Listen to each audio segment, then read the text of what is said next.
तो इसे फांसी दीजिए, नहीं तो इसे जिंदगी भर के लिए जेल में सड़ाने का काम करिए। ताकि अगर आप इस मुगालते में हैं और आपके दिमाग में इस तरह का कोई जहर भर दिया गया है तो कृपया उसे बाहर निकालें।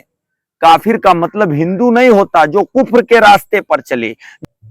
यति नरसिंहानंद जैसे पाखंडी ढोंगी जो खुद को संत कहते हैं, जो हमारे देश के लिए बदनुमा धब्बा हैं, ऐसे लोग हमारे प्रॉफिट मोहम्मद सल्लल्लाहु अलैहि वसल्लम पर, हमारे प्यारे नबी पर, कायनाते रसूल पर किस तरह की विवादित टिप्पणी कर रहे हैं। ये संविधान में सबको अपनी बात कहने की आजादी है, सबको धार्मिक रूप से स्वतंत्र रहने की आजादी है, लेकिन किसी को किसी के धर्म पर कीचड़ उछालने की आजादी नहीं है, किसी को गाली देने की आजादी नहीं है।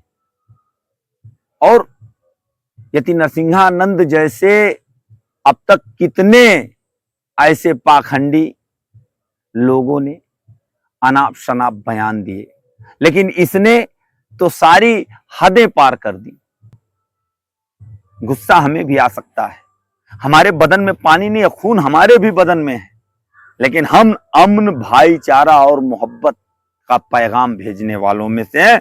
कुछ लोग कहते हैं कि मुसलमान अपनी तकरीर में, अपने बयान में काफिर शब्द का इस्तेमाल करता है। काफिर का मतलब वो समझते हैं हिंदू होता है। नहीं मेरे भाई, अगर आप इस मुगालते में हैं और आपके दिमाग में इस तरह का कोई जहर भर दिया गया है तो कृपया उसे बाहर निकालें। काफिर का मतलब हिंदू नहीं होता जो कुफ्र के रास्ते पर चले, जो गलत रास्ते पर चले, चाहे वो इस्लाम का मानने वाला हो या फिर सनातन का मानने वाला हो, वो काफिर है। यानी जो कुफ्र के रास्ते पर चले, जो गलत रास्ते पर चले। हम और आप हमेशा से, सदियों से एक साथ मिलजुल कर रहते आए हैं। आप मेरे दोस्त हैं, मैं आपका दोस्त हूं, मैं आपको अपना भाई मानता हूं, आप मुझे अपना भाई मानते हैं। ऐसे तथाकथित ढोंगी पाखंडी जो खुद को सनातनी संत कहलाने के चक्कर में, अपने को महान संत बनाने के चक्कर में कुछ भी उल जलूल विवाद दे देते हैं और लड़ने पर, कटने पर, मरने पर हम लोग उतारू हो जाते हैं इनके बहकावे में। नहीं मेरे भाई, हमारे यहां ये बिल्कुल नहीं बताया गया कि सनातन के लोग यानी हिंदू धर्म के लोग आपके दुश्मन हैं, और ना तो आपके यहां कहीं जिक्र हुआ, चाहे वो वाल्मीकि जी की रामायण हो या तुलसीदास जी की रामचरितमानस हो, या जो गीता है जिसमें उपदेश दिया गया है कि सत्य के रास्ते पर चलें।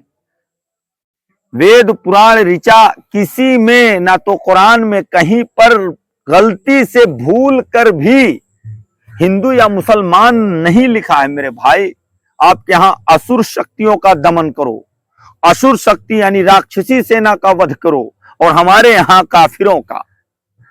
घूम के बात वही एक ही आती है दोस्तों, सिर्फ समझने का फेर है। काफिर का मतलब हिंदू नहीं होता मेरे भाई। और एक बार फिर रिपीट कर रहा हूं, काफिर यानी जो कुफ्र के रास्ते पर, जो गलत रास्ते पर चलता है वो काफिर है। वो किसी भी धर्म का हो, जो गलत करता है वो काफिर है। यति नरसिंहानंद एक दुष्ट प्रवृत्ति का व्यक्ति है, पहले से ये विवादों में रहा है। ये अपना खुद को कट्टर हिंदूवादी संत बनाने के चक्कर में इस तरह की गलत बयानबाजी देता रहता है, करता रहता है, गलत बयानबाजी करता है, और हम और आप एक दूसरे के दुश्मन। आप बताइए दोस्तों, कुछ तथाकथित गलत लोग, चाहे वो मेरे मजहब के हों या आपके मजहब के हों, उनको छोड़ करके क्या सारे कौम के लोग यानी सभी इस्लाम के मानने वाले क्या श्री रामचंद्र जी को गाली देते हैं? नहीं मेरे भाई। क्या श्री कृष्ण जी को गाली देते हैं? क्या दुर्गा जी को गाली देते हैं? नहीं मेरे भाई।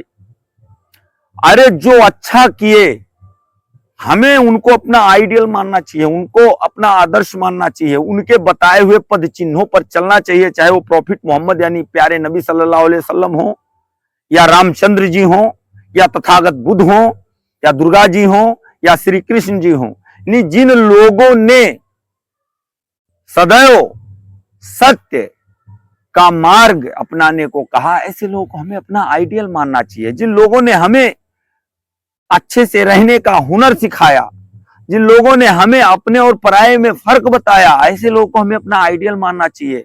कहाँ हम उलझे पड़े हैं दोस्तों 21वीं सदी में हिंदू मुसलमान, किसी धर्म, किसी मजहब, किसी पंथ में ये बिल्कुल कतई कहीं भूल के भी आपको एक अक्षर, एक वर्ड, एक लफ्ज नहीं मिलेगा। तो मैं तो यति नरसिंहानंद जैसे पाखंडी का बायकाट करता हूं और सरकार से ये मांग करता हूं कि ये गुस्ताखे रसूल है, इसे सख्त से सख्त सजा मिलनी चाहिए। तो इसे फांसी दीजिए, नहीं तो इसे जिंदगी भर के लिए जेल में सड़ाने का काम करिए, ताकि हिंदुस्तान में एक नजीर बने कि संविधान में कहीं पर किसी के बारे में उल्टी सीधी बात कहने की आजादी नहीं है, ना पहले थी, ना है और ना हम दे सकते हैं। जय हिंद।